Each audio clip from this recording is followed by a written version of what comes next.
दोस्तों, स्वागत है आपका मेरे चैनल राजू गौड़ हिंदी कहानियां पर। आज जो कहानी मैं आपको सुनाने जा रहा हूं, इसका नाम है कहानी माँ तुम ऐसी होती हो। विमल बहुत परेशान था। उसे समझ में नहीं आ रहा था कि वो इस परिस्थिति से कैसे निपटे।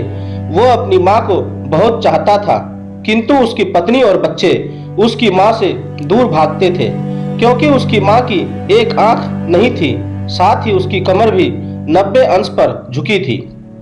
वैसे वह अपना काम सब खुद कर लेती है, किंतु फिर भी वह उसकी पत्नी और बच्चों के लिए हमेशा खटकती है। दादी, आप ऊपर के कमरे में जाओ, मेरे दोस्त आ रहे हैं, विमल के बेटे अखिल ने बड़े बेरुखी से कहा।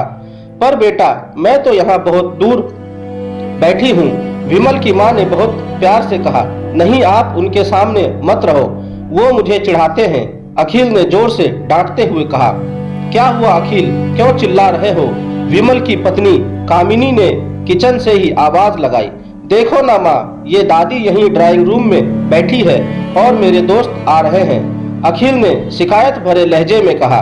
माँ जी, आप ऊपर चले जाओ, क्योंकि हम लोगों को लजवाती हो, कामिनी ने बेटे का पक्ष लेते हुए कहा। बेचारी सरस्वती चुपचाप उठकर जीने के सहारे ऊपर जाने लगी। कमर झुकी होने के कारण उन्हें ऊपर चढ़ने में बहुत परेशानी हो रही थी, किंतु वो पूरी ताकत से ऊपर एक अकेले कोने वाले कमरे में जाकर बैठ गई। विमल बाजू के कमरे से सब सुन रहा था। उसे कष्ट हो रहा था कि उसकी माँ को अपमानित होना पड़ रहा है, किंतु वह असहाय था। अगर वो कुछ कहता तो पत्नी और बच्चे उसका विरोध करने लगते हैं। दूसरे उनके तर्क भी सही लगते हैं, क्योंकि वो एक प्रशासनिक अधिकारी था। उसका सामाजिक स्तर बहुत ऊंचा था। उसकी ससुराल भी एक उच्च घराने में थी, अतः वह चुपचाप इस तरह हर दिन अपनी माँ को अपमानित होते देखता रहता था। रात को विमल की पत्नी ने कहा, देखो जी, अब कुछ करो। कल कलेक्टर साहब की पत्नी आई थी। माँ जी अपने देसी धुन धारा में उनसे मिली। मुझे बहुत शर्म आ रही थी, बताते हुए कि ये मेरी सास है। मैंने कह दिया कि दूर के रिश्तेदार हैं, इलाज कराने आई हैं। विमल को रोना आ गया, किंतु फिर भी वह चुप रहा। उसे समझ में नहीं आ रहा था कि वो क्या करे। अपने बेटे की मन स्थिति को सरस्वती अच्छी तरह से जानती थी और बेटे को कोई कष्ट ना हो, इसलिए वह हर बात को चुपचाप सह लेती थी। विमल बहुत उदास रहने लगा। एक तरफ परिवार और सामाजिक स्तर पर जीने की प्रतिबद्धता थी, तो दूसरी ओर माँ। आखिर माँ से अपने बेटे की यह हालत देखी नहीं गई। एक दिन उसने अपने बेटे से कहा, विमल, बहुत दिन हो गए हैं, मैं अपने गांव जाना चाहती हूँ, मुझे वहाँ पहुँचा दो। मेरा यहाँ मन नहीं लग रहा है। किंतु माँ, वहाँ तो कोई नहीं है, तुम्हारी देखभाल कौन करेगा? विमल ने आश्चर्य से पूछा। अरे सब गांव वाले हैं तो, और तुम्हारे मामा जी तो उसी गांव में रहते हैं, और फिर हम सारी व्यवस्थाएं कर आएंगे ना। कामिनी को तो जैसे मन की मुराद मिल गई हो। हाँ बेटा, बहू सही कह रही है, सरस्वती ने लंबी सांस लेते हुए कहा। विमल जानता था कि गांव में माँ की देखभाल करने वाला कोई नहीं है, लेकिन अपनी पत्नी की जिद के कारण वह अपनी माँ को गांव छोड़ने का विवश हो गया। माँ को गांव छोड़कर आते वक्त उसे रोना आ रहा था तथा अपनी बेबसी पर गुस्सा भी आ रहा था, किंतु परिवार, पत्नी और समाज से उनके इन मनोभावों को दबा दिया और वो सुकून सा महसूस करने लगा। कुछ दिनों के बाद उसके चाचा, जो अमेरिका में रहते थे, आने वाले थे। जब विमल बहुत छोटा था, उसके पिता जीवित थे, तब वो भारत आए थे और उसके बाद वो अब भारत आने वाले थे। पूरा परिवार और आस पड़ोस बहुत उत्साहित था। अमेरिका से विमल के डॉक्टर चाचा आ रहे थे। डॉक्टर रमेश ने जैसे ही घर में कदम रखा, सब ने मिलकर बहुत उत्साह से उनका स्वागत किया। क्यों विमल, भाभी नहीं दिख रही है, कहाँ है? डॉक्टर रमेश उत्सुकता पूर्वक पूछा। जी, वो गांव में रहती हैं, यह उनका मन नहीं लगा, कामिनी ने सपाट लहजे में उत्तर दिया। डॉक्टर रमेश ने विमल की ओर देखा तो विमल ने अपनी आंखें झुका ली। डॉक्टर रमेश सब समझ गए। बोले, कल हम भाभी से मिलने गांव चलेंगे। सब लोग। दूसरे दिन सभी लोग गांव के घर में पहुंचे।